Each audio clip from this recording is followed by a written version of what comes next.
14 डिसेंबरला नागपुरातल्या विधान भवनावर काढण्यात येणाऱ्या मराठा मोर्चाच्या जनजागृतीसाठी आज बाईक रॅलीचं आयोजन करण्यात आलं होतं। यशवंत स्टेडियम पासून सुरू झालेल्या या रॅलीमध्ये तरुणांसह मोठ्या प्रमाणात महिला आणि लहान मुलंही सहभागी झाली होती। विशेष म्हणजे या बाईक रॅलीत कोणत्याही प्रकारची घोषणाबाजी करण्यात आली नाही। मराठा आरक्षणाचा प्रश्न लवकर मार्गी लावावा म्हणून 14 डिसेंबरला विधान भवनावर मराठा मोठा मोर्चा काढण्यात येणार आहे आणि त्या मोर्चाची रंगीत तालीम म्हणून या बाईक रॅलीकडे पाहण्यात येत आहे।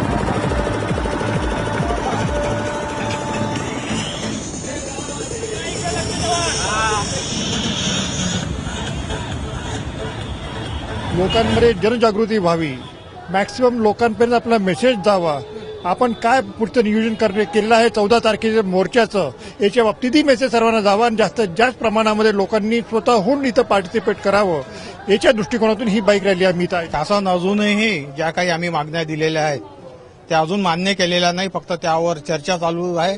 जर मागण्या मान्य नाही केल्या तर याच्यानंतर उद्रेक या महाराष्ट्रामध्ये पाहावयास मिळणार आहे।